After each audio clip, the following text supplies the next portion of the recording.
How do you pass your real estate exam? Well, we're going to do it today with lots of questions and answers. So get ready. All right, this is the book that we're using today. It is the Texas Real Estate Sales Exam. However, this is for all of US, for all 50 states when it comes to national questions. So this has national and state questions. It's an old book. However, it's awesome, excellent. My students recommended it. Why is it awesome and excellent? Well, because it has 4 exams with 80 national questions and 30 state questions, Texas state questions, and it also has the answers that it explains in detail. And you get a little review of what the sales exam is, preparing for it, a little refresher course, math review, and most important, the vocabulary. Vocabulary, vocabulary, vocabulary. Every session, I realize that many students are not studying their vocabulary enough. It is the language. It's a must to learn before taking the exams and to be able to answer your questions. All right, so we're starting with question number 11 on exam number 4. And these are national questions. So the first session of the class will be national and the second will be state. Okay, so let's get with it.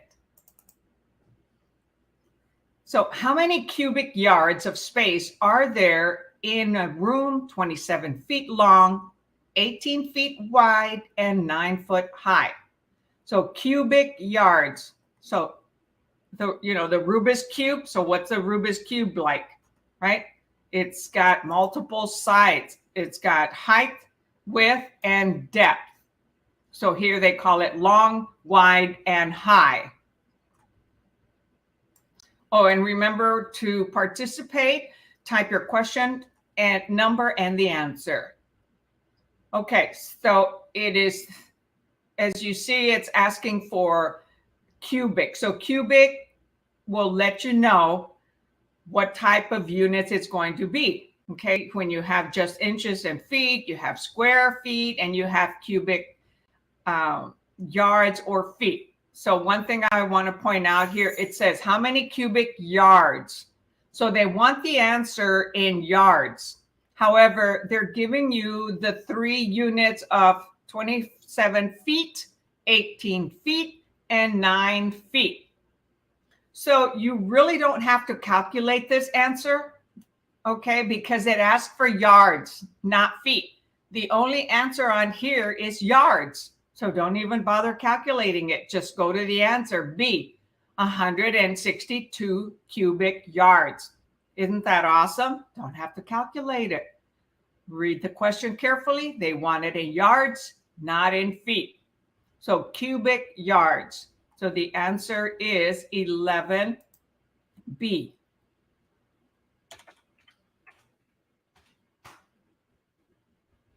And this is Memorial Weekend, so we may have a brief class today.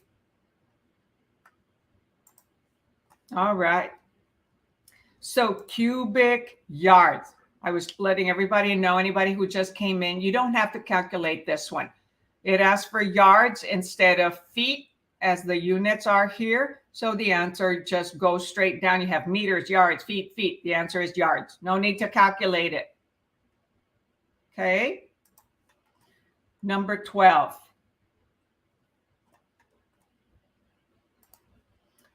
Mandated property disclosure forms typically benefit whom? So mandated property disclosure forms typically benefit whom? A, the buyer, B, the seller, C, the broker, or D, all of the above.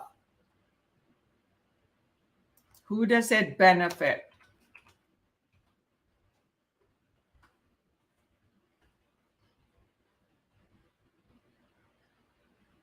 Good morning, everyone. Thanks for joining me today on this beautiful day, Memorial Weekend.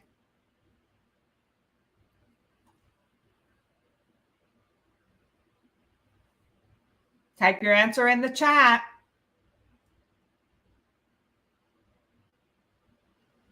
So who's that said good morning? Let's see. I'm not able to see it yet.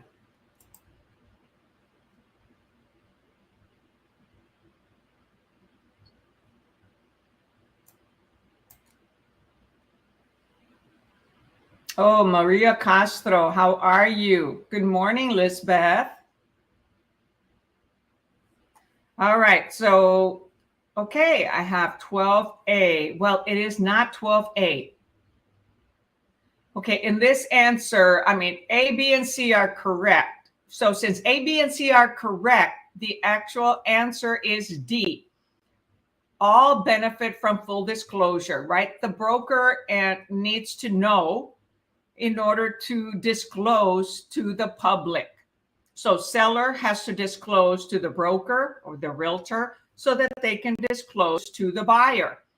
So the seller has to disclose, the buyer has to be aware of it by the broker disclosing. So the seller discloses in the seller's disclosure form, and we share that seller's disclosure form about the condition of the property with the buyer. So the answer is D. So A is correct, but so is B and so is C. So the most correct answer is D.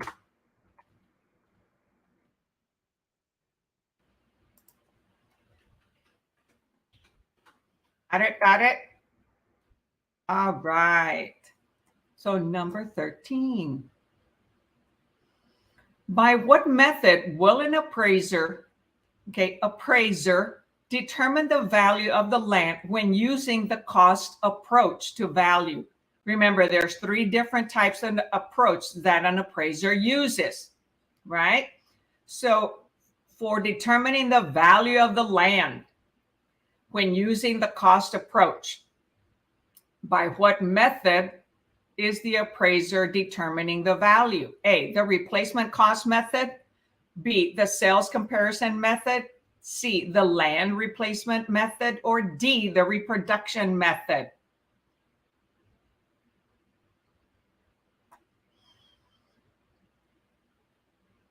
So you've got a piece of land, right?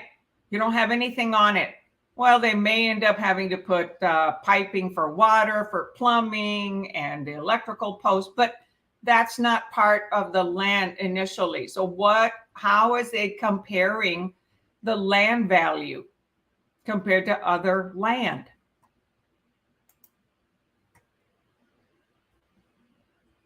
Type your answer in the chat.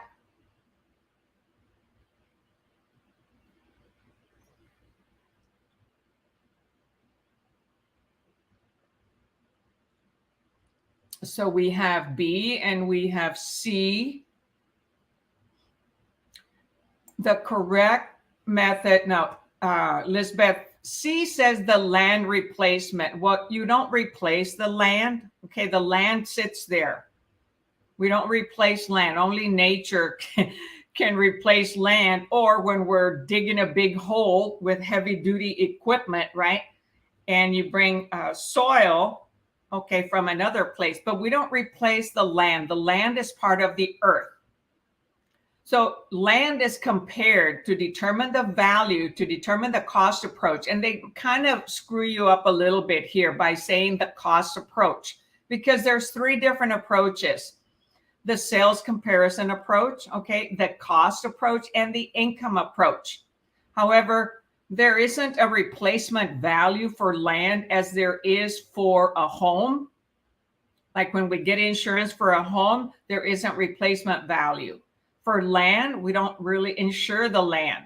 So the answer here is the sales comparison. So that appraiser is going to compare the land with other pieces of land or other sections of land or parcels. They call it parcels, land, acreage.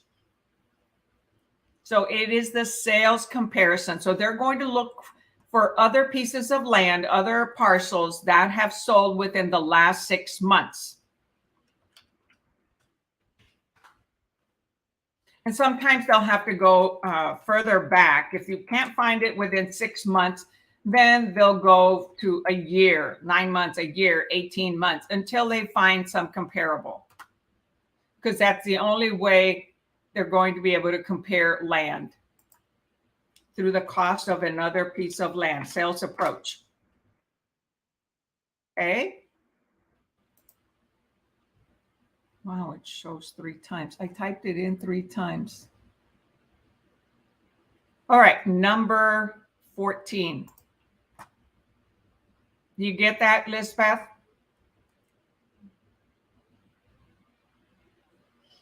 Okay, 14. A property sold for $57,300 and is subject to revenue stamp fees of 50 cents for each 500 or portion thereof, okay, of the sales price. So the property sold for what? 57,300. So the first thing we've got to do is how many 50 cent 500s are there in 57,300? So what is the cost of the stamps? Okay, so each stamp, revenue stamp, costs 50 cents. And they're saying 50 cents for each 500. So we have 57,300, right? So we divide by 500 to figure out how many stamps we have to buy. It's like you're finding out how many envelopes do you have, okay? Out of that 57,300 divided by 500. And then we know how many stamps we need. So on here, you know how it says, or portion thereof. So it's going to require rounding off the answer. So 500 into 57,300.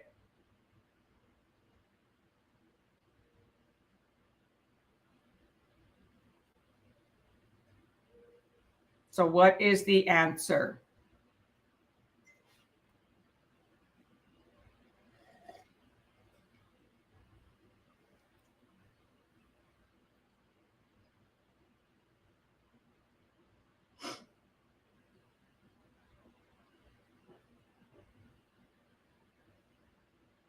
So it's not, I'm sorry, not how many stamps. So how much are they going to make? What is the revenue on those stamps, with each stamp costing 50 cents? So it's a two-part answer. Yes, that's correct. So you round that off, right? We don't have an answer there, right, of 114. So we have 114 stamps that we need. So then we've got to find out how much revenue, okay, is that 114 stamps bringing. So property sold for 57,300, and it's subject to revenue stamp fees of 50 cents. So each stamp brings in 50 cents, and each of those stamps that they're going to need to put it on is $500, right? For each $500. So you got it correct, 114.60. Okay, that's how many parcels, or how many 500 there are, the sales price, that are going to need a stamp. So you got the 114.6, and then you multiply that by 50 cents. So basically dividing by 2, right? That is correct, Lisbeth. 57.50. Awesome. So both of you were accurate. So you got 114.60 stamps. So you round it off to 115, divide that by 2, right? Because you're multiplying by 0.550, and you come out with 57.50. Excellent.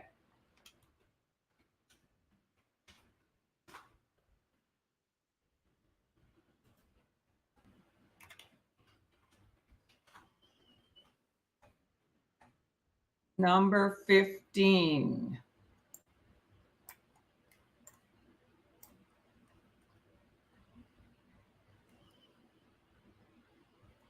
I've got to reduce the resolution here quite a bit.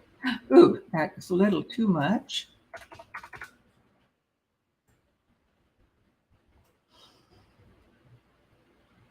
All right, number 15. Ruth is representing a buyer. Oh, let me show the answer. Is representing a buyer in the purchase of a home. The buyer is making a low offer on a property, but he has told Ruth he would pay full price if necessary. When Ruth presents the offer to the listing agent, right? Ruth is representing the buyer. She indicates to the agent that the seller should negotiate because the buyer will probably pay more. Ooh, bad, bad, bad. Ruth has violated which fiduciary duty? Maria, I have a book, okay? This is the book that I'm using, Texas Real Estate Sales Exam, 4th edition. It was published in 2006. However, older books are used a lot to get questions, for the exams. So if you private message me to Wild Lily Hendy, you can request for me to send you a copy of this. It's on the internet. You can look it up, Texas Real Estate Sales Exam, and you can download it, or you can email me and I'll send you a form that you can complete, and then you'll get the form. You'll get the document. It's 287 pages. All right, very good. So number 15. So Ruth is representing a buyer, but yet she tells the listing agent that, wow, seller should negotiate because buyer is willing to pay more. Bad. So Ruth has violated which fiduciary duty? A, fairness, B, accounting, C, obedience, or D, confidentiality?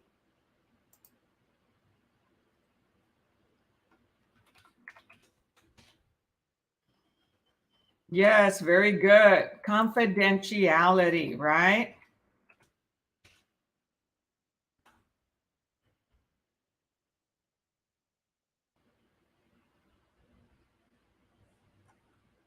Okay, let me see if I can get the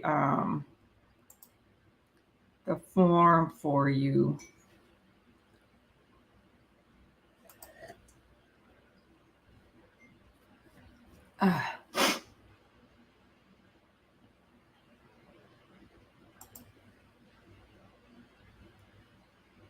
Bear with me. I'm looking for the form that you can complete.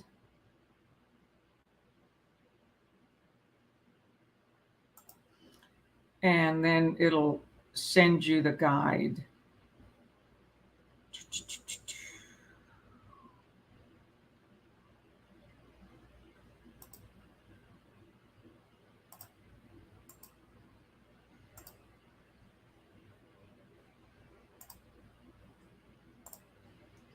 Okay, I'm going to put it in the, so you can click that link that I just put in the chat box, all right, and complete the form, and you'll get a copy of the book. All right, 15D.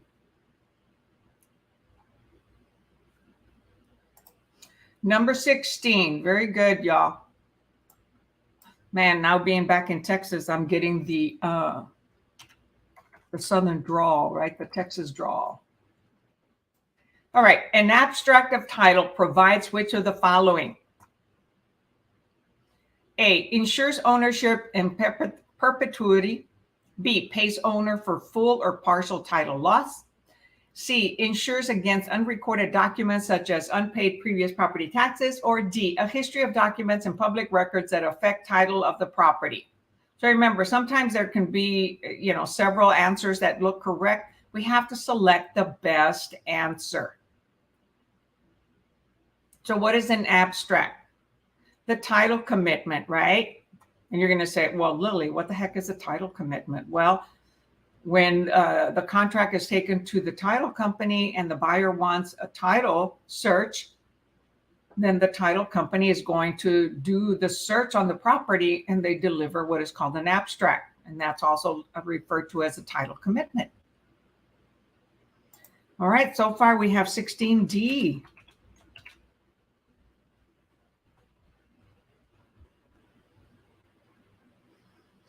And yes, that is correct. 16D. Way to go, ladies. So an abstract of title, okay, it's the history of documents in the public records. Anything that was recorded for that property is used to prepare an abstract. So the abstractor and attorney researches the property and comes up with that history. There's no insurance for loss of money or possession if title problems occur in the future because it is insured.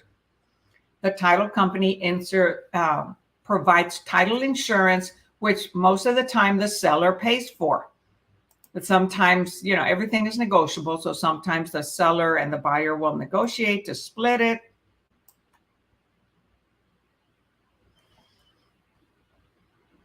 All right, so that was 16D. Number 17. Specific credit terms such as down payment, monthly payment, or the term of the loan may not be advertised unless the following are included in the advertisement: cash price, required down payment, number and amount of payment, due dates of payment, and the annual percentage rate, APR. This is required by whom? A, Equal Credit Opportunity Act, Regulation B, Home Mortgage Disclosure Act, Regulation C, Truth in Lending Act, Regulation Z, and D, RESPA, Regulation X. So many regulations, right? A, B, Z, and X. So this applies to whom? To lenders, right? That are advertising. So specific credit terms as down payment, monthly payment, or the term of the loan may not be advertised unless other things are disclosed, okay, in the advertisement, like cash price, required down payment, number and amount of payment. So if it's a 30-year loan, it'll be 360 months, right? The due dates of the payment, typically on the first of the month. Lenders like to first, the 15th, the 20th. So it's agreed upon by sometimes by the buyer can request a certain date. And then and the annual percentage rate, the APR. So who requires this? Yes, C, the Truth in Lending Act, Regulation Z. Very good. Number 18. Long one. All right, let's reduce the resolution here.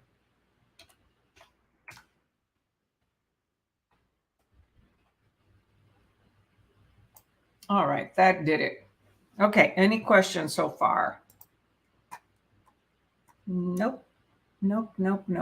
Okay, very good. Okay, 18. Albert listed a large home in a popular subdivision and received an offer from another broker within the first week of the listing. He decided to withhold the offer from the seller in anticipation of presenting an offer from one of his buyer clients who he will instruct to offer a higher price. Which of the following best describes what Albert is doing? A, obeying his fiduciary duties to get the highest and best offer for his seller client. B, breaching his fiduciary duties by not communicating the offer to his seller. C, obeying his fiduciary duties to get the best property for his buyer client. Or D, doing the right thing for both clients. So Albert listed a large home in a subdivision and received an offer from another broker. Okay, so he represents the seller. Now, he decided to hold on to the offer, okay, in anticipation of presenting an offer from one of his buyer clients. So he wants to get commission from both sides. However, what are we supposed to do as soon as we get an offer? Oh, sorry about that, guys. Okay, what are we required to do?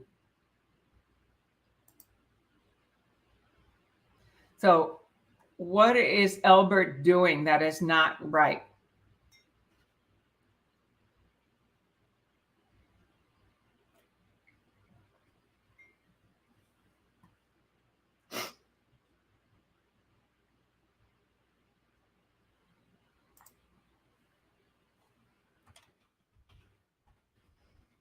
Okay, I have B question mark. Anyone else?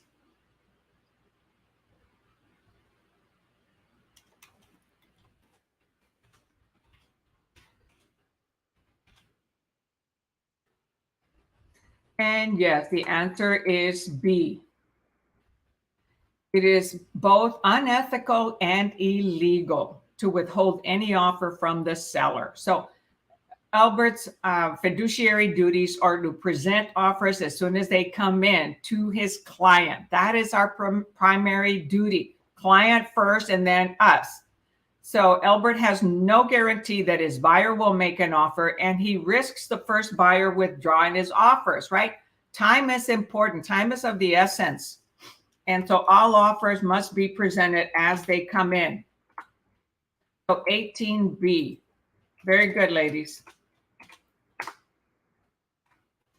Number 19. Oops.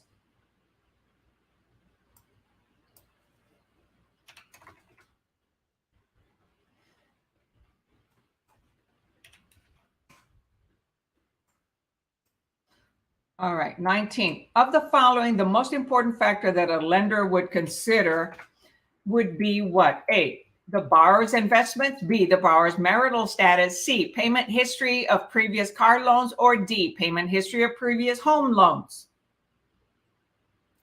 So of the following, which one is the most important that the lender is going to look at?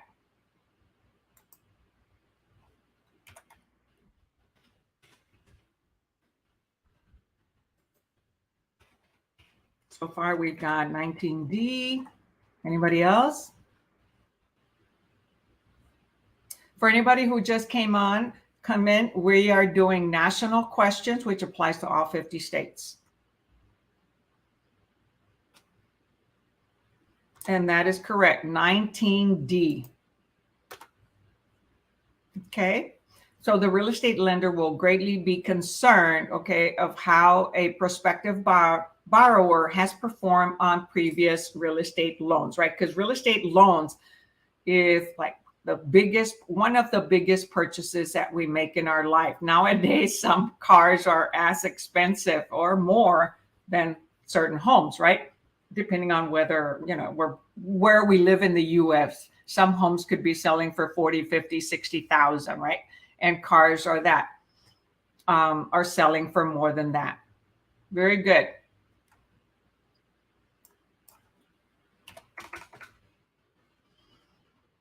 Investors, will buy lower priced properties and improve them and then sell them for, 2, 3, 4 times above that. All right, number 20. Which fee does not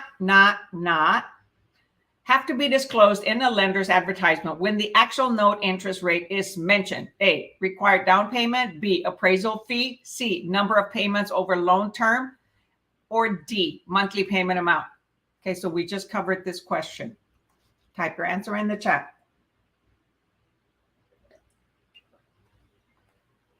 Boy, it seems really quiet. 50% of people who answered my question don't like to use music, but I do.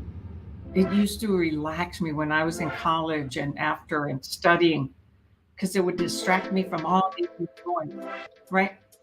So I would put on headsets and listen to music and study.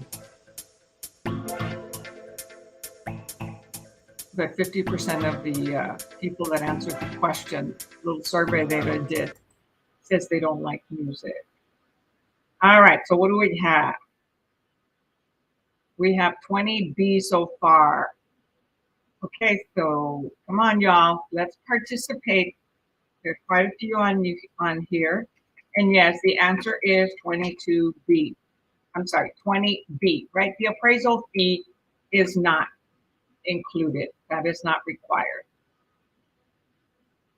It has to do with the loan, okay? The lender's advertisement, lender's fees, the monthly payment, the APR. What is the APR? Annual percentage rate, right? So know your acronyms also.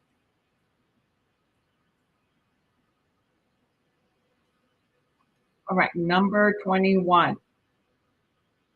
Okay, any questions? Nope. Okay. Which of the following is the best example of a general agency relationship? A, the relationship between a buyer and a broker under an agency agreement. B, the relationship between a seller and a listing salesperson. C, the relationship between a customer and a licensed person. Or D, the relationship between a salesperson and the sponsoring broker. So general agency relationship. What is a general agency relationship?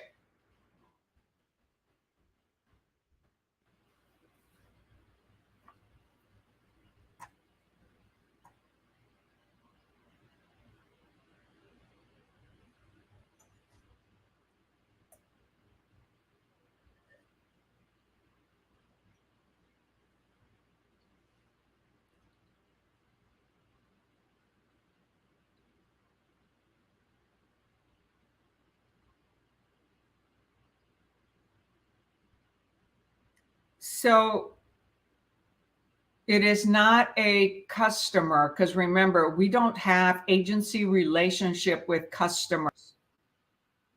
An agency relationship is formed when documents are signed, like a buyer's rep agreement or a listing agreement.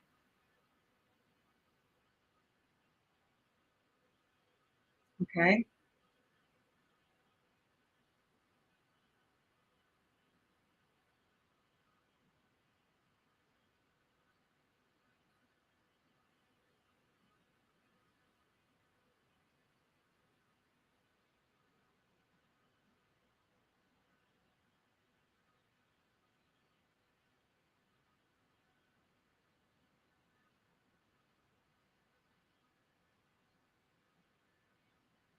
So, so it is not the customer, it's not C, and it's not A, right? So it leaves us with B or D. So when we're just listing a property with one seller, we are considered special agents. Okay, a special agent is created by listing and buyer rep agreements, right? Granting limited authority for specific transactions for limited periods of time. However, the general agency gives an agent broad authority to act for the principal in ongoing business as determined by the agency agreement. So the book shows D as the correct answer. The relationship between a salesperson and the sponsoring broker. But I would have said the relationship between a salesperson, the broker, like a principal broker, property manager that has a client that has a multiplex unit, an apartment complex, a shopping center. They have a lot of responsibility. Okay. So the best answer here, based on what is available, right? First one says relation between a buyer and a broker. Well, yeah, that is correct, but that would be a special agent. The relationship between a seller and a listing salesperson. Well, that has to do with one property, okay, with a listing salesperson, and that's a special agent. And then the relationship between customer, well, C is not correct because customer is not an agency relationship. Okay. So the relationship between a salesperson and the sponsoring broker is what this book shows as the correct answer. Okay. For me, it's hard to choose any of the other ones. Okay. This is my personal feeling. Okay. I would have chosen B, relationship between a seller and a listing salesperson. However, a general agency is not established with a salesperson. A general agency is established with a broker. So if it had said on there a listing broker, because a property management company has to be a broker. Only brokers have general relationships, okay, with a client. They have more responsibility because an apartment complex is going to have multiple units, right? Not just one. Okay, when we're dealing with a buyer and in an agency agreement, that would be the buyer rep. We're a special agent. Okay, we're either general or special. Special is when it's one specific property. The seller and the listing salesperson, okay, that would be a special agent because it says salesperson. C, of course, that's out of the question because it's customer. Customer doesn't have an agency relationship. So that by process of elimination, that leaves us with the relationship between a salesperson and the sponsoring broker. Because the broker is a general agent, okay? So there is a relationship there between the broker and the salesperson. So the keyword was looking for broker.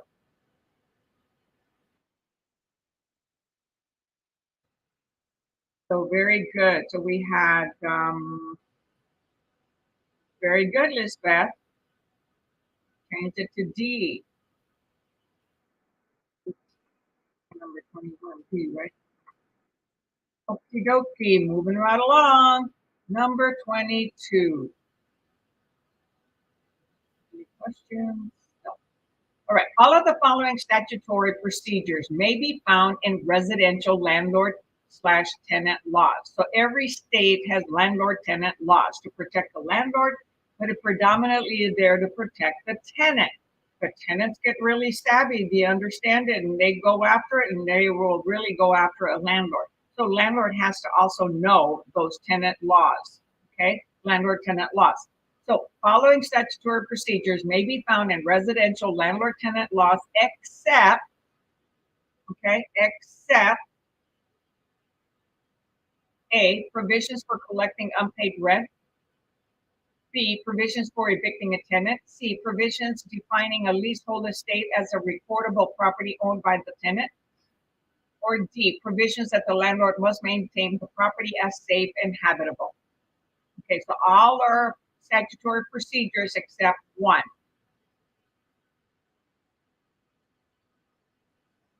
Hi, Ollie. Thanks for joining us and participating.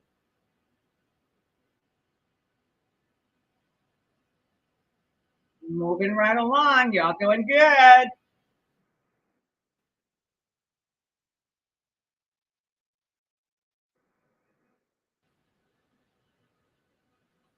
And yes, the answer is C. Common law and landlord-tenant laws typically do not define leasehold estate as a recordable real property belonging to the tenant. Okay, a leasehold estate is somebody who is renting. They have a rental interest. Okay, leasehold.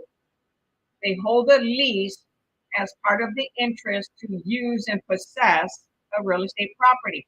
However, they don't own it, so it's not recorded. Okay.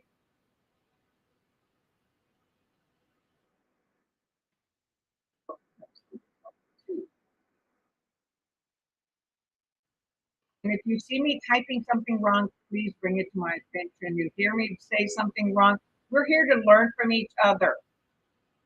You're not the only ones here learning from whatever I'm saying. You are also here to help me. I learn from a lot of younger people. Oh, you're welcome, Ismail. Says God bless you, Lillie, for this great work. Thank you so much from Morocco. Wow, from Morocco? Are you coming to get your real estate license in Texas? All right. So, hold on here.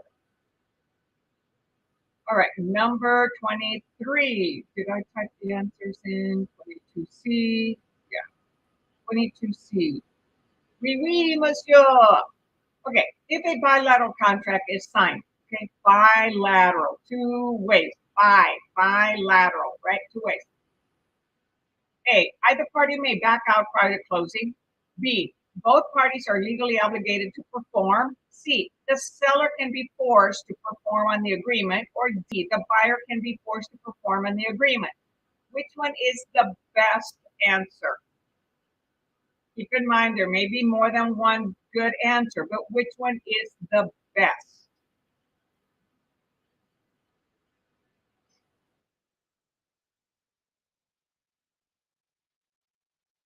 Type your answer in the chatty chat chat.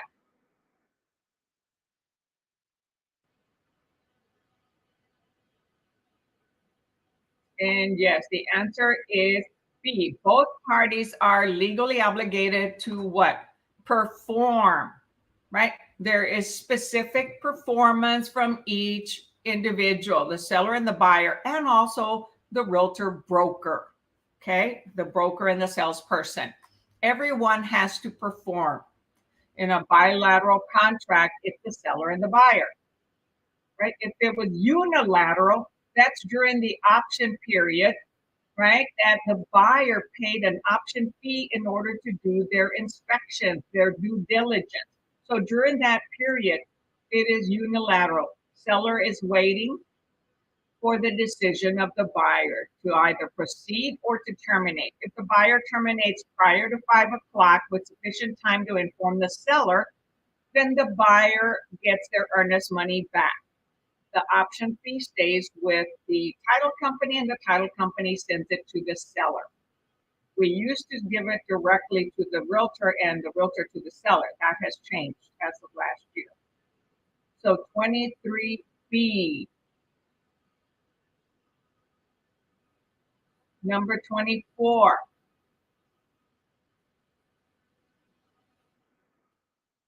The Truth in Lending Act specifically covers, so we call that TILA, T-I-L-A. That's the acronym, TILA. The Truth in Lending Act specifically covers what? A, all mortgage loans. B, business and commercial loans. C, all residential transactions. Or D, residential sales involving financing. Truth in lending. Remember, most laws are to protect the consumer. Oops, let's go to the answering. Oh, hi, Elida. Sorry, I haven't said hi. Who else is here that I haven't said hi to? Okay, so far I have 24D and 24C. Ali, it is not C. Take another attempt at it.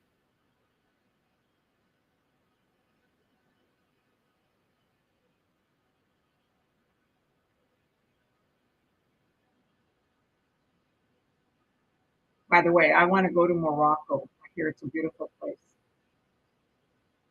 And I mentioned that because Ismael made a comment from Morocco. All right, so far I have C, okay, D, C, D, D. And the answer is D. The Truth in Lending Act specifically covers D, residential sales involving financing. And it's not all residential transactions. Why? Because some of them could be cash, right? So therefore, it is not that one. And it doesn't cover business and commercial, and it's not all manufacturer mortgage loans. So be careful with terms like all, always, never, must. Okay? Those are trick words or keywords that could cause you to select the wrong answer and sometimes can help you select the right answer. But for the most part, it could be leaning towards answering the correct wrong answer. So Truth in Lending protects a consumer on residential sales involving financing. Lending, financing. All transactions, no. Why? Some are cash.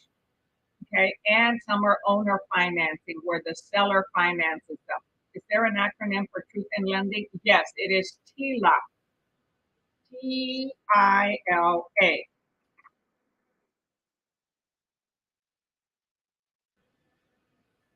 So the answer is 3. Okay, so somebody asked, somebody. I say somebody because I don't see your name on here, Maria.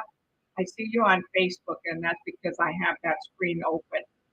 So if when you go to StreamYard.com/Facebook, give StreamYard permission to post your name, StreamYard.com/Facebook. Facebook protects people's names. So if you don't give StreamYard permission to post your name, it'll show like this, Facebook. And if once you give them permission, then it'll show like Lisbeth, okay? Or Ali, or Elida, okay? So go to that link that I just typed. Hopefully I typed it correct. StreamYard.com/Facebook. It's really quick. Just go to that website real fast, and click yes, okay? I approve or give it permission. And your name will start to show up on here. It shows up on Facebook, but not on here. Okay, so the answer there was D. And then, so the acronym for Truth in Lending Act is TILA. Okay? So Truth in Lending Act equals TILA. Oh, I misspelled it. Oh, well. You see that? Truth in Lending Act. Okay, stands for TILA. All right, number 25.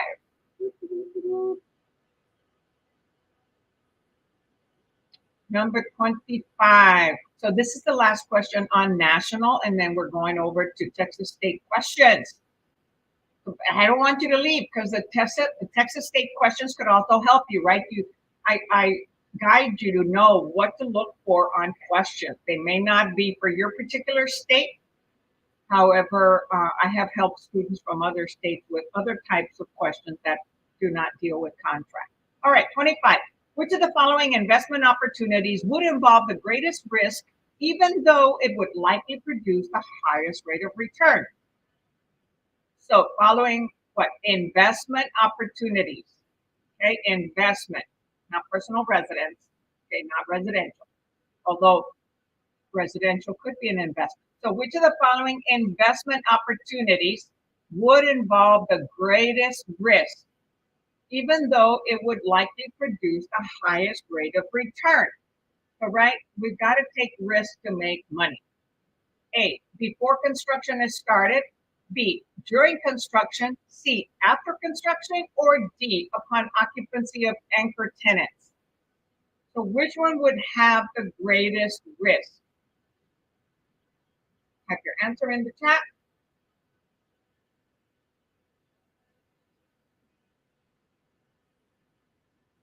I've had 100% success here of everybody. Okay, well, at one point, typing the question number and the answer so that everybody knows which answer we're dealing with. All right, A.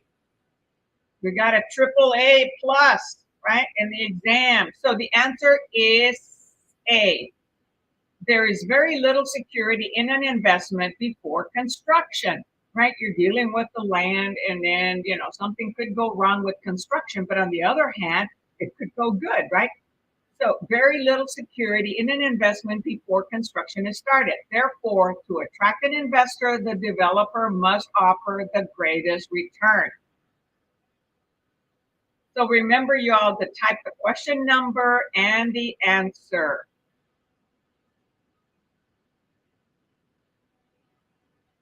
Okay, I still have, oh, hi, Saida.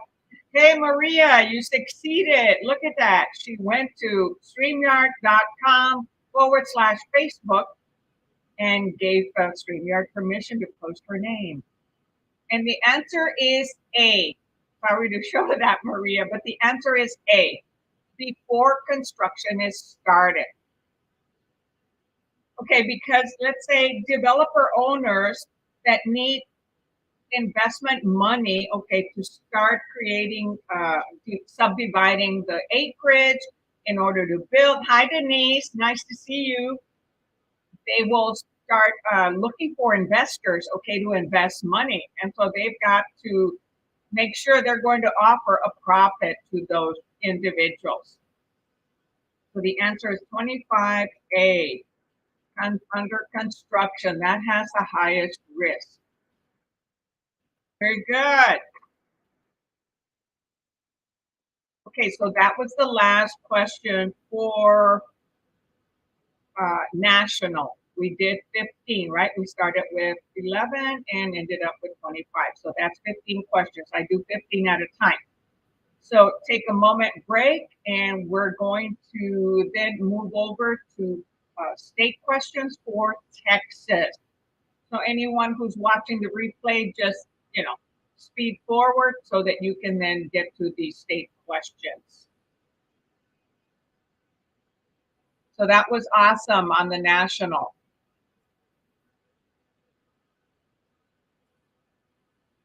I'm going to get a coffee refill, stand up and stretch. Okay, and I'm going to show you the book on here that we are using, and it's a new book that I bought on Wednesday. Let's see here. Oh, I didn't bookmark the book. Let's see. Cover. Okay. So this is the book. Kind of boring book cover. All right.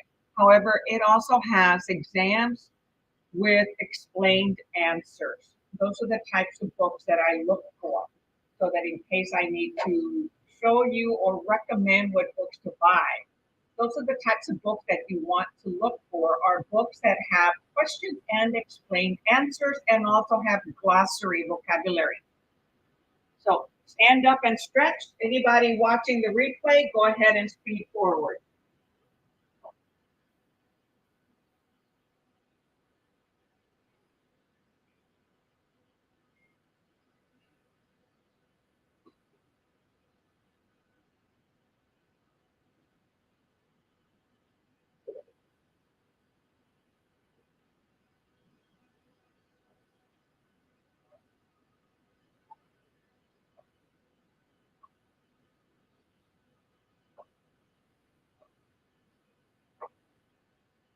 All right. Stood up and stretched a little bit. Get ready for the next session. Let's keep having fun. All right, so that's the book.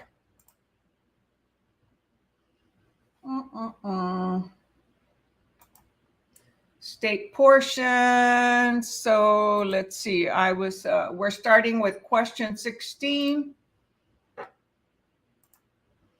We started this book on Wednesday, so we did the first 15 questions. Okay.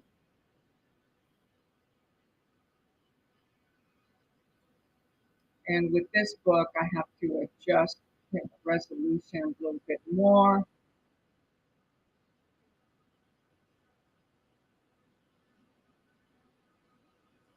All right, there we go.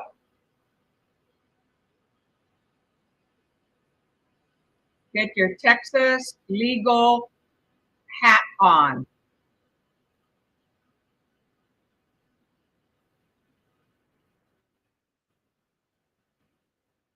So it is 10:54. Okay. So number 16, which contract is used for the resale of residential properties? Which contract is used for the resale of residential properties, which is the majority that most individuals are going to do? A, residential condominium contract. B, 1 to 4 family residential contract. C, new home contract, completed construction. Or D, unimproved property contract. So use your common sense thinking hat. Put your thinking hat on. That's common sense. What are the most properties that we're basically going to sell? And that you start selling at any brokerage. They're not going to let you jump into commercial properties when we don't have experience with that, right? So far, I've got 16 BBB, and that is correct.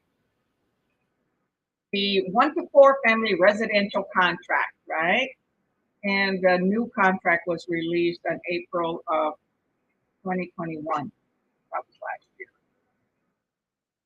Right, number 17.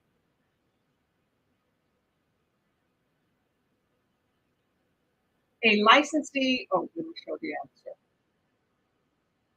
A licensee must notify the sponsoring broker and blank within 30 days when a licensee decides to perform real estate business by another name.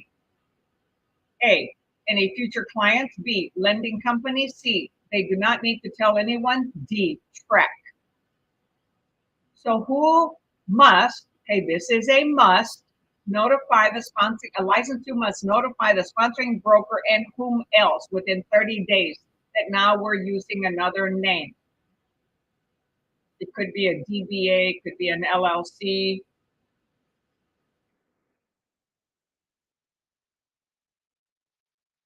That is correct, 17D, correct. And what does that stand for? Texas Real Estate Commission. So every state has their commission.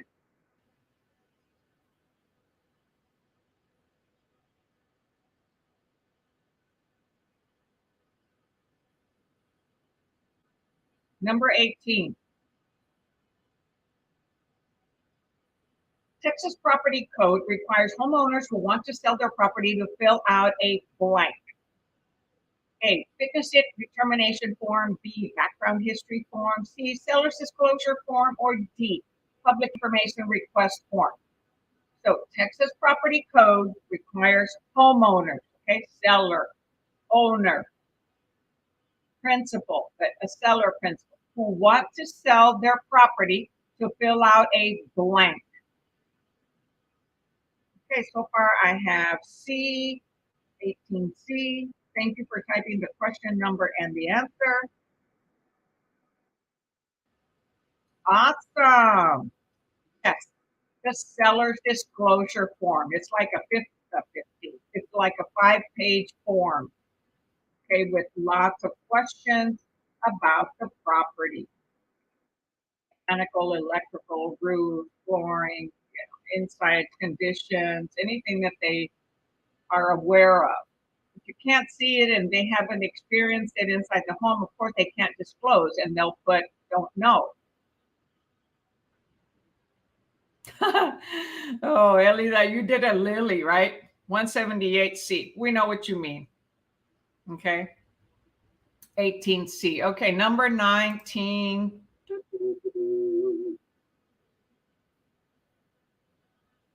I need a little bit more fun, a little bit more music. It seems boring. Oops, too many numbers. Yeah, it's like me, right? Man, I like distractions. I like noises. Well, sometimes it depends, right? I like to focus, but I like a little interaction. Like, wow, hey, I need to get one of those little push button things that the disc jockeys use, right, and make different sounds. Yeah. Okay, so I can interject a wow or a boom or a thumbs up. All right, 19. All right, calm down, Lily, calm down. Who, who is required to be licensed to sell real estate? So who is required to be licensed to sell real estate? A, real estate broker owners. B, out-of-state real estate agents. C, state of Texas auctioneers. Or D, none of the above.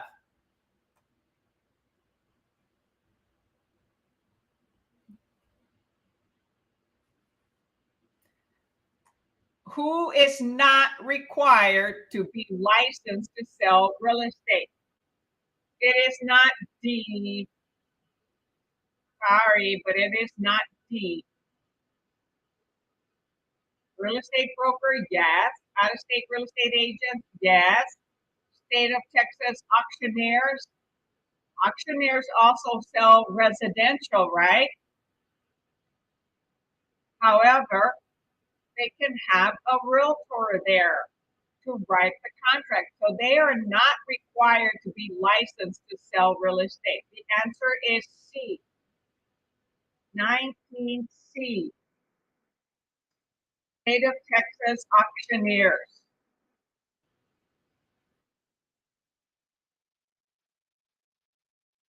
Auctioneers will usually have, okay, a realtor there when it deals with residences, with property. Okay, not personal property, but real property. Okay.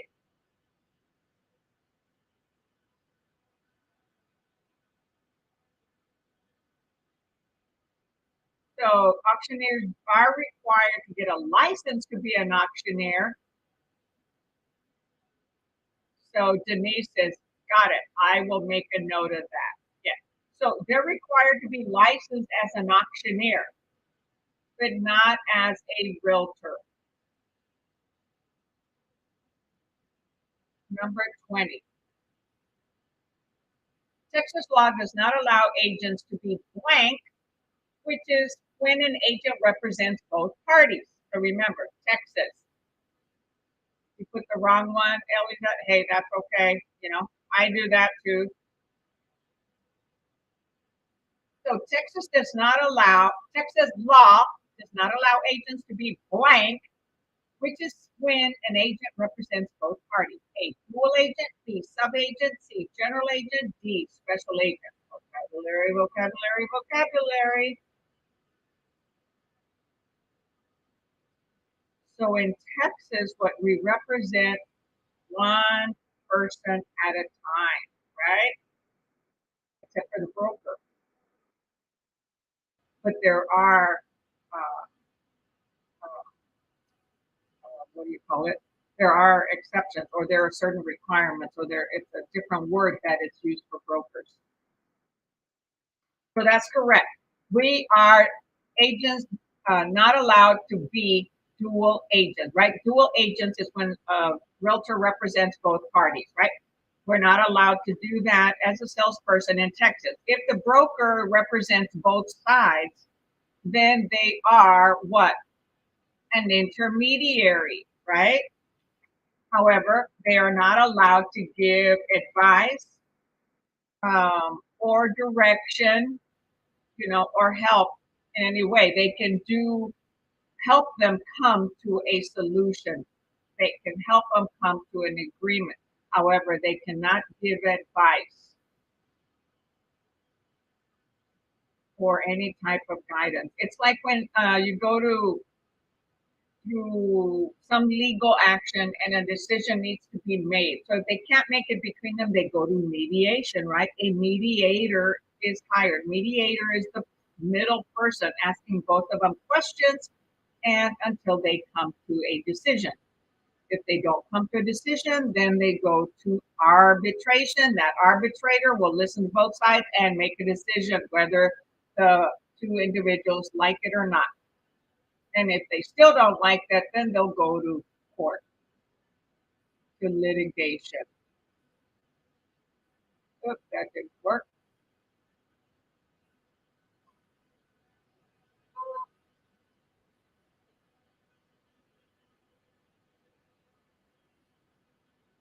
Hmm.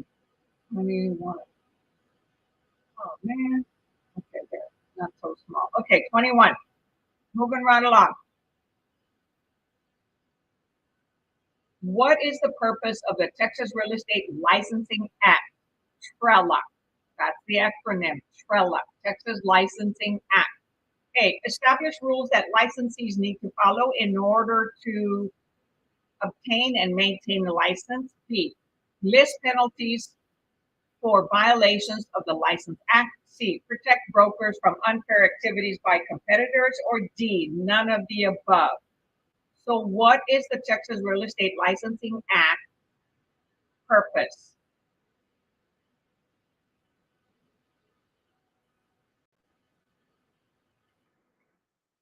Type your answer in the chatty chat. You're doing really good. Question number and the letter answer.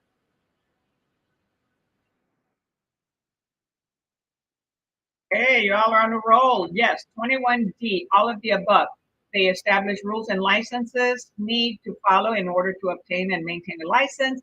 List penalties for violations of the License Act, protect brokers from unfair activities by competitors. So, hey, Jayla, thanks for joining us. So, yes, 20, oh, I forgot to.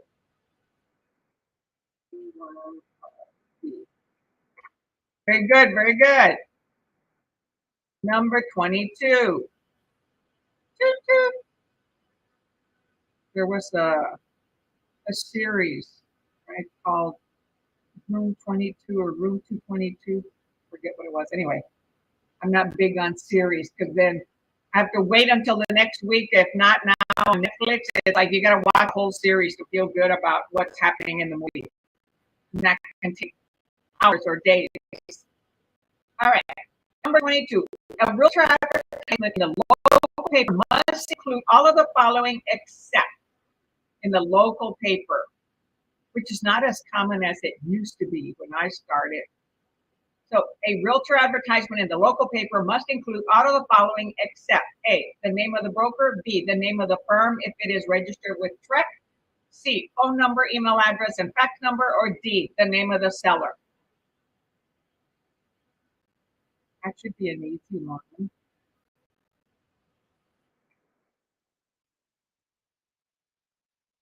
Remember, confidentiality. We're in a roll. 22D it is. The name of the seller. We don't disclose that in local paper advertisement. Broker name, yes, always. Okay. Name of the firm, if registered with TREC, like a DBA or an LLC. Yeah.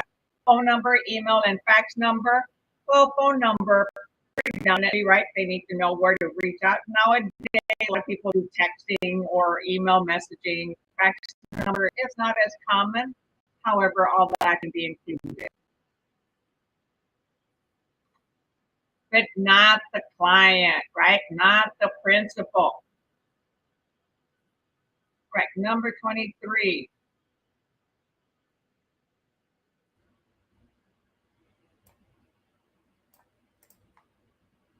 Ooh.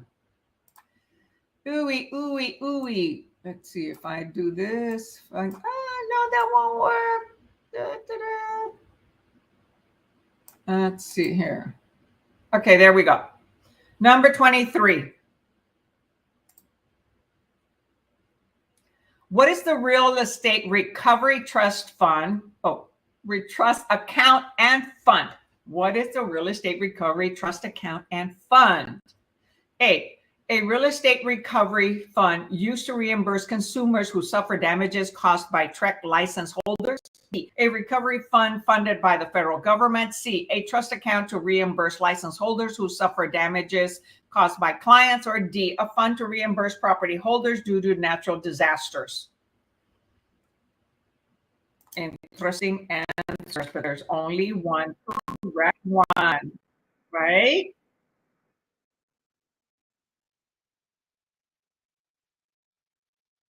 Many people have a tendency to get this one wrong, and other questions that I've seen.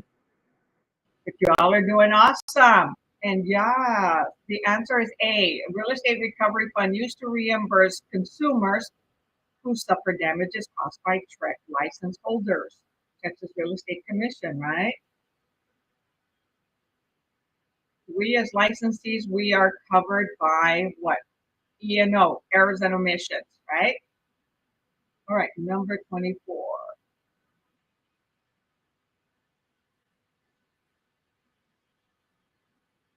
24. What is the statute of limitation for a breach of contract in Texas? The statute of limitation is the number of years that you're allowed to complain on something, file a litigation or something like that. For a breach of contract in Texas. A, 2 years, B, 3 years, C, 4 years, D, 5 years. So how many years is somebody allowed to put in a complaint?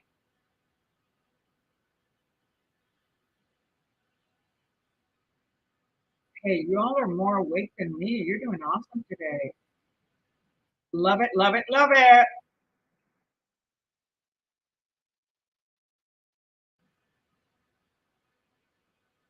It's an even number. It is not B. It's an even number. Some of these answers, a lot of times they have an even number answer. The answer here is 4 years. Okay, 4 years is a statute of limitation, the law that limits an individual up to 4 years in order to file a complaint. And how many years do we have to keep our documents? Also 4 years, right? And how many days are we allowed to report to track a name change? 30 days, right? They all seem to be even numbers. So that's another little trick. I'm not saying all, but a lot of them are even numbers. Number 25. If a real estate trust account collects interest, the interest is kept by whom? A, the broker or the principal. B, the broker only. C, the principal only. Or D, TREC, Texas Real Estate Commission. So if a real estate trust account collects interest, the interest is kept by whom? Okay. It says real estate trust account. So who typically holds a trust account for what? For money, right? That belongs to clients. The interest is kept by whom?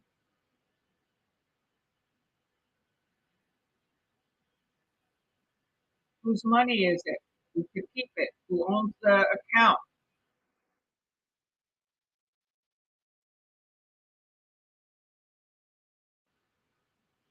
Okay, so far I have A and B.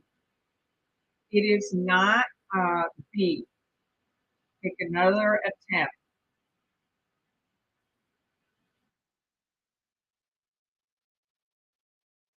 So real estate trust accounts, right, are used to deposit like clients, the earnest money, clients, rental money coming in from tenants, things like that. Money to pay expenses. So who collects it? Who gets to keep the earnest money? I'm sorry, not the earnest money, the interest. The answer is A, the broker or the principal.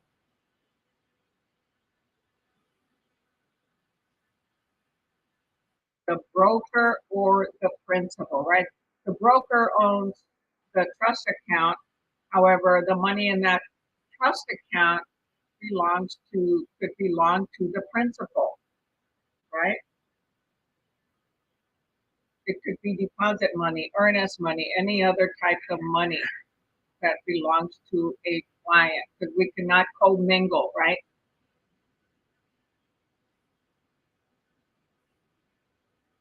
Number 26.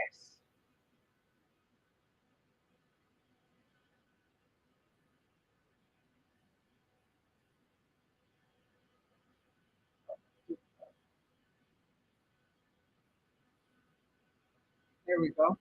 I wish it all worked that way. Big. Number 26. The final signature on a purchase and sales agreement is the blank. A, the buyer. B, licensed agent. C, seller. Or D, lender. The final signature on a purchase and sales agreement is the blank.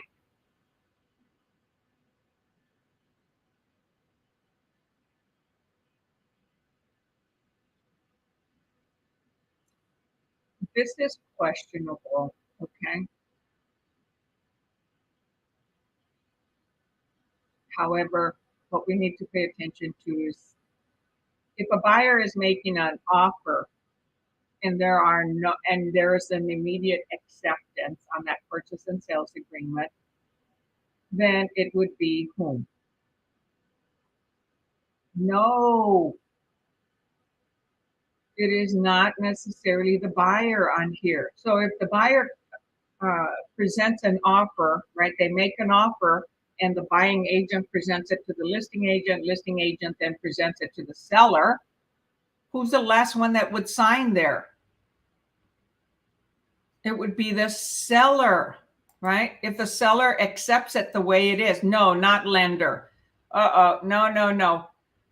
There is no lender or realtors that sign a purchase and sell agreement. If that is between a buyer and a seller. So it is not the lender. Okay?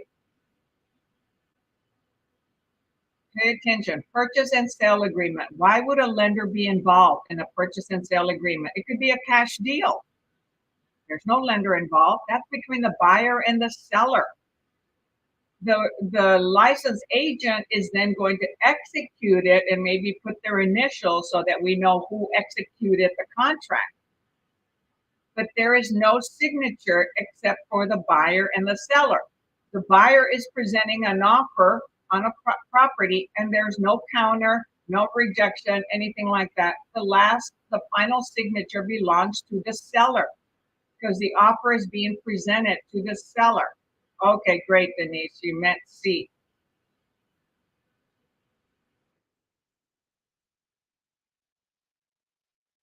So keep in mind, y'all, there are cash deals, there are owner finance deals, and there are loan deals. Lender is only involved when there is a loan, but they have nothing to do during the purchase and sale agreement going between a seller and a buyer.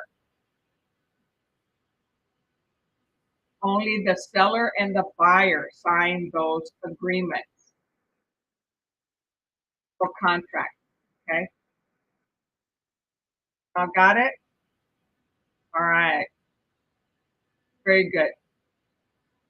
Put that in your thinking cap, in your mind. Lender, no, in the sales and the purchase agreement, because it could be cash. Okay, so this comes to common sense, right? Number 27. When was the Texas Real Estate Commission created?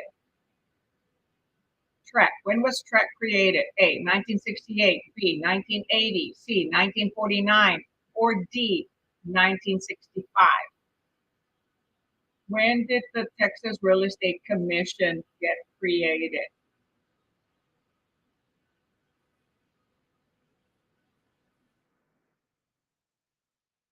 Okay, don't feel bad if you don't remember this one, because I didn't remember it. Okay, it's not something we use regularly or that we deal in the real world. However, it is something in case we have to answer it in the exam. So far I have CCC. It is not A.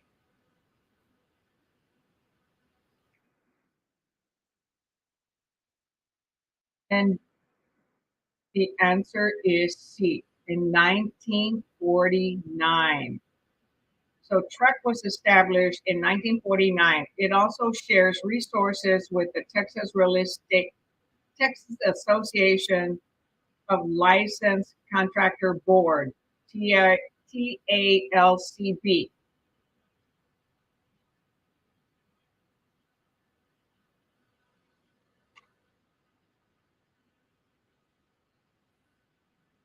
So 2017, 1949.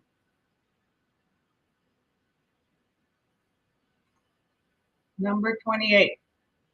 What happens if a licensee does not respond to a subpoena? Hey, what is a subpoena? A, the Attorney General can enforce a subpoena. B, the licensee does not need to respond to the subpoena. C, the licensee can be fired from their job. Or D, none of the above. So if somebody makes a complaint, okay, to TREC or takes litigation to court, and you are given a subpoena, what does that subpoena mean, right? To show up in court, state your side. So A, the Attorney General can enforce the subpoena.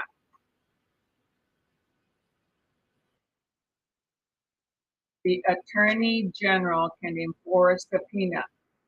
So the licensee does not need to respond to the subpoena is incorrect.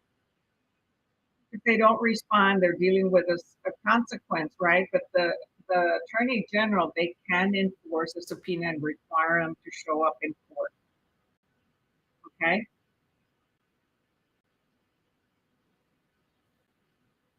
Number 29. So we started with what question? 16. Okay. Number 29. The blank drafts and advises TREC, Texas Real Estate Commission contracts, and consists of 13 members. So what consists of 13 members in TREC? A, Texas Real Estate Licensing Act, known as TRELA. B, Texas Broker Committee. C, Information about Brokerage Services. Or D, Real Estate Broker Lawyer Committee. Okay, they're actually the ones that created the contracts, all the TREC documents.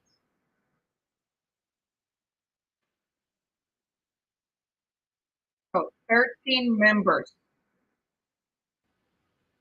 Ali, it is not B. So they draft and advise Texas real estate contracts and consists of 13 members. So they drafted the contracts and advised TREC about them. So the answer is D, not the Texas Licensing Act. So what drafts and advises TREC? Texas Licensing Act does not draft the contracts or advises TREC. Okay? It is the Real Estate Broker Lawyer Committee. There are 6 attorneys selected by the state board. There are 6 brokers selected by Texas Real Estate Commission, and 1 civilian selected by the governor. Yes, oops, you got it. All right, look, I got oops, and I got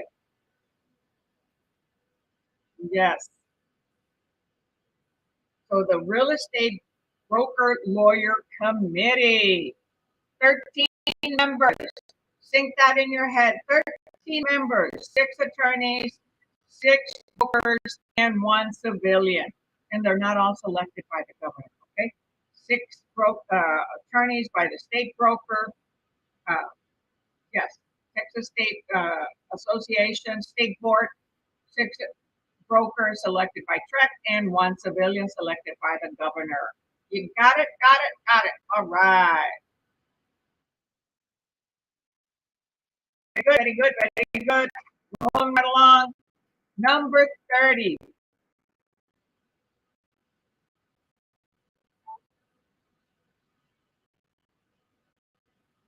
Let's see if that works. Aha. Okay, number 30.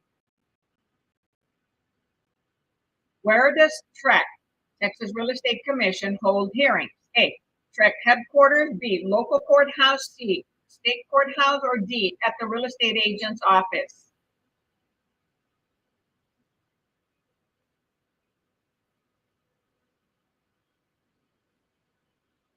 Where does TREC hold the hearings? And so those are the hearings to hear both sides of the stories, right? That TREC requires realtors or licensees, it could be a broker, to attend. So A, TREC headquarters. B, local courthouse. C, state courthouse. Or D, at the real estate agent's office?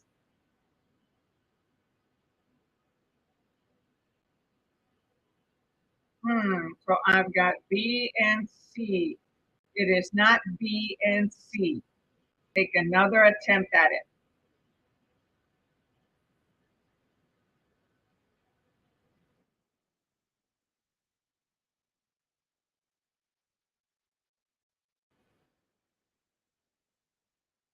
It is not B and C.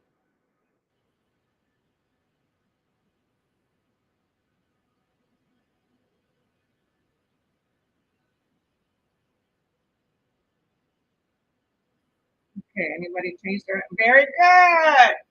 Yes, it is A, the Texas Real Estate Headquarters.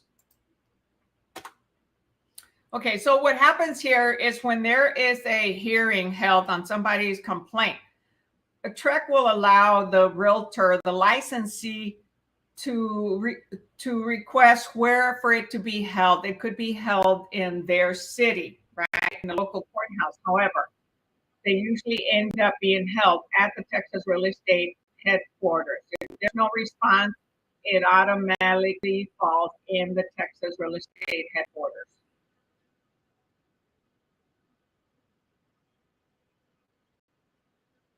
So the answer was A, or is A, Texas Real Estate headquarters, right? So let's see, the hearings are held at TREC headquarters in Austin, Texas, right? So that's where Texas Real Estate Commission is, unless the licensee asks for the hearing to be held in their county.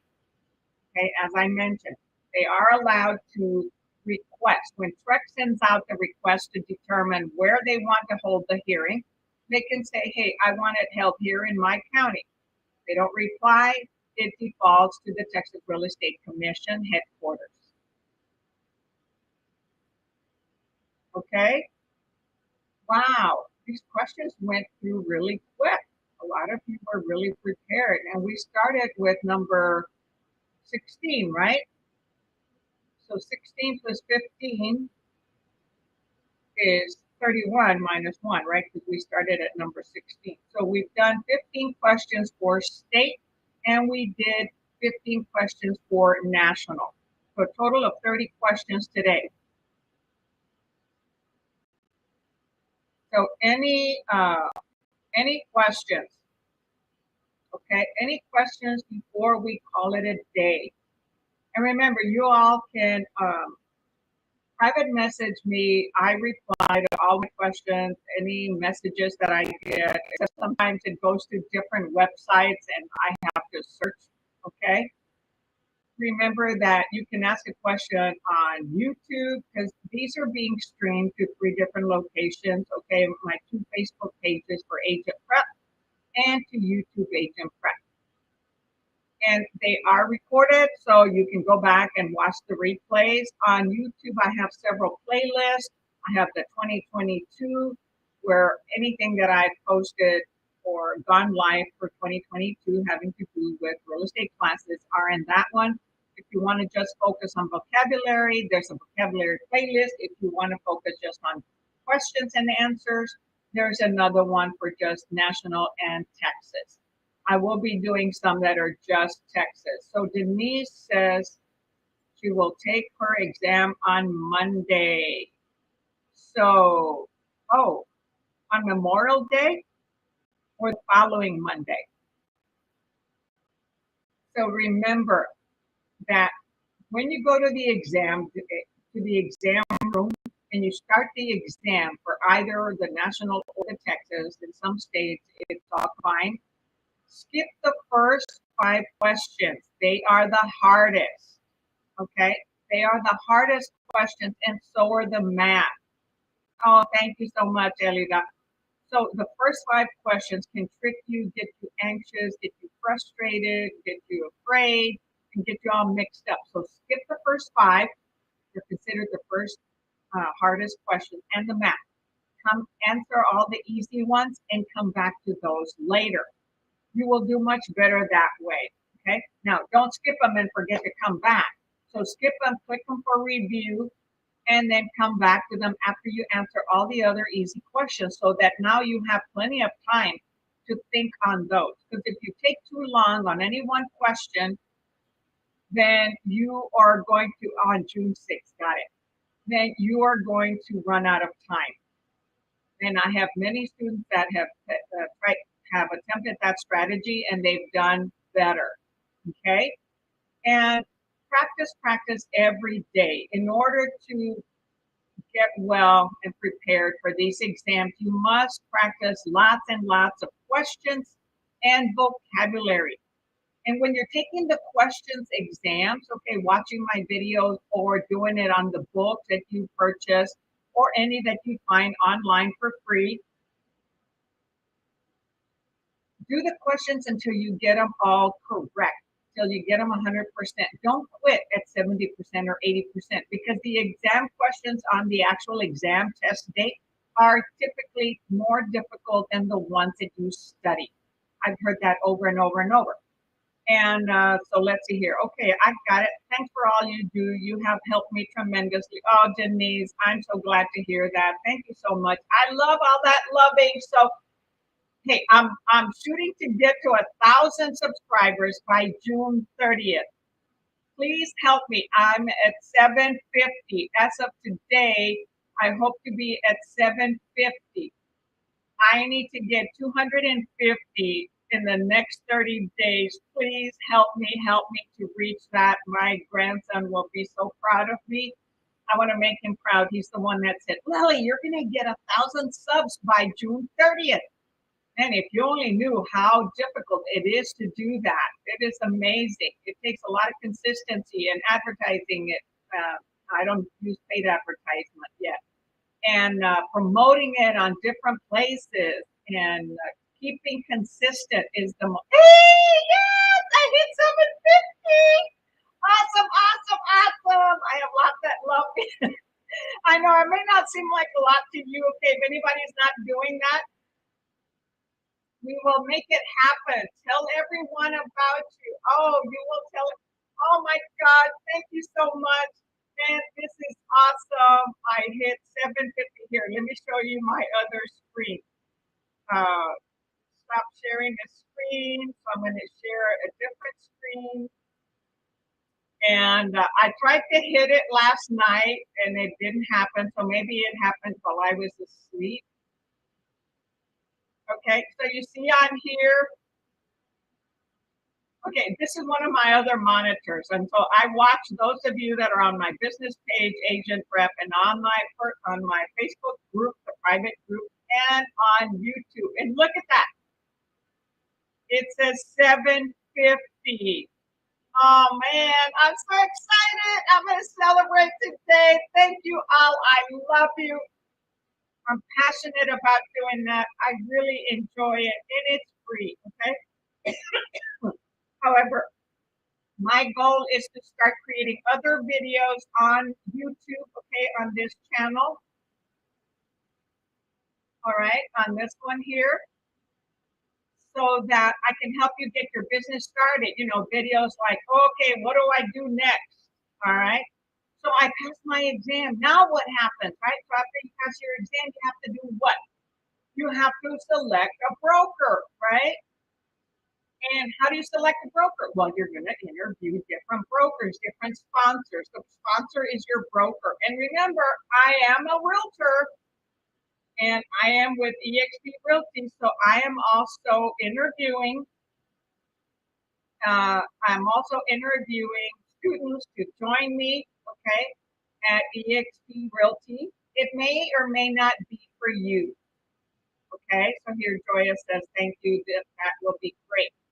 It may not be for you. We are a cloud-based company. We don't have a brick and mortar office that you can go to every day. However, you can go to our office on the cloud every day and interact with other individuals. Many of us do videos and Zoom calls, and there's online training and education and all the resources that you need. Get quick access to the people that are in our EXP world, the avatar.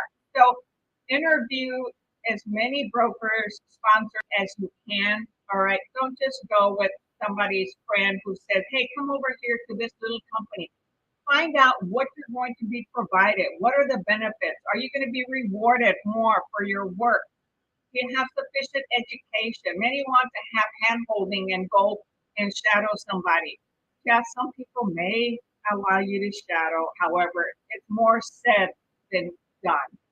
Okay, because everybody is busy creating their own business. All right. And therefore, you know, if somebody promises you something, all right, they better follow through. A lot of times they don't. Okay, so research different companies before making a decision. I would love to have all of you with me, but I know we are not for everyone. EXP is not for everyone. But I tell you what, we're growing tremendously. It's for beginners, it's for experience, it's for anyone that is doing real estate and anybody who wants to earn different ways of income. We are for you. And not just commission. Most places you're only going to earn commission and that's it.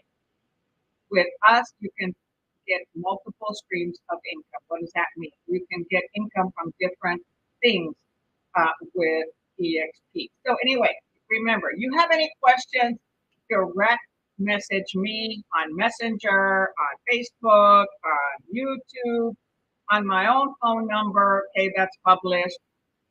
It's a Google Voice phone number. Okay, lots of free things that I figure out how to use so that you don't have to pay and you save your money for when you start your business. You want to invest in your business. This is your business. It's not just a career. You're not working for anybody. You're not getting paid a salary. You're getting paid through a 1099, right? You're going to be responsible for your own taxes. Okay, so you get a 1099. We are paid by the broker, and the broker is paid by the client, by the seller, right? Or whoever is paying for the commission. Okay, so you're an independent contractor. We are independent contractors. We monitor our own business. We're the boss of us. I'm the boss of me. Okay. Oh, I didn't mean to point at EXP. I'm the boss of me. You are the boss of you. So realize that. Are you going to be given stuff? No. If somebody says, oh, we're going to give you leads, they're going to charge you for it in one way or another. And they're not really going to give them with. If you join a team, yes, they're going to give you leads, but you're going to pay 40 to 50% to that team leader person. Okay. So there is a cost for it. You might think not. However, there is. So when you get leads, you're going to pay for them. You might end up getting one or two, get you started at the beginning. You can get referrals from other individuals from other areas of the state or even from the city or even from your own brokerage, okay? Because people are relocating and that's another way to make commission. So you'll pay another realtor from another area, 25% referral, 30%, depending on what is agreed, 20%. So that's another way to also earn your commission and get leads. Okay. However, it's your business. You're going to have to hustle.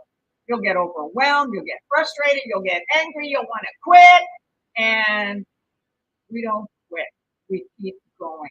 Because in reality, y'all, 75 to 80% drop out after a year, after 6 months, a year, 2 years, right? Every year in January, we have to pay a big fee to pay for the local board, the Texas board, and the national board, right? Texas Association of Realtors for those of us in Texas or in your particular state, and then NAR, National Association of Realtors. And that's a big expense every January, about over $400. You've got to pay your MLS dues every quarter.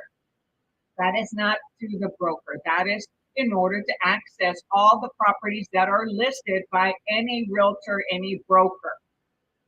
So that is separate than paying the broker, the sponsor. And then you pay a monthly fee to the broker to have access to websites, your CRM, your contact resource management, okay, your document software, and a whole bunch of education and training. It's a business. We have to pay for it. Don't expect to do business and pay nothing. This is not an easy business. It can be. However, you have to hustle. Expect to work 40 to 80 hours a week if you're going to do it full time to really get going. Unless you have a humongous network and people love you all over the place and they send you referrals, which that is doable. Okay? But get the thought out of your head that you work for somebody and you're going to be given things. Okay, you are accountable to you. You're competing with yourself. I'm competing with me.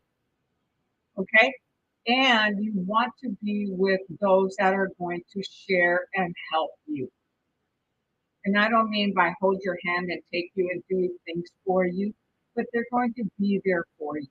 Okay, I am there for my mentees because I am a mentor, a certified mentor at EXP. I am there for those that join with me at EXP. I'm here doing the tutoring. So what would you think? You already know me, right? To some extent. So go with somebody that you can trust. Research them. I mean, research them. Don't just make a decision like this. Okay, research them. All right, enough of that. But I love you all. Thank you so much for attending and have an awesome, right? Memorial Day weekend. Have an awesome weekend, guys. And remember, always spend time with your family. God, family, and business. Okay? If you are a believer, give thanks and appreciate to God always. Thank. Be grateful every day, every moment, and appreciate. Okay? There's nothing that we deserve. We have to work for it. Okay? Nothing is handed to us in a plate. Well, maybe, our food. If your mom cooks for you or your husband cooks for you or your wife cooks for you, right? And we give it to you in a plate. But in real life, okay, it's not. So, y'all, I love you. Thanks for attending. Until next time, which is Wednesday, catch you later. Bye.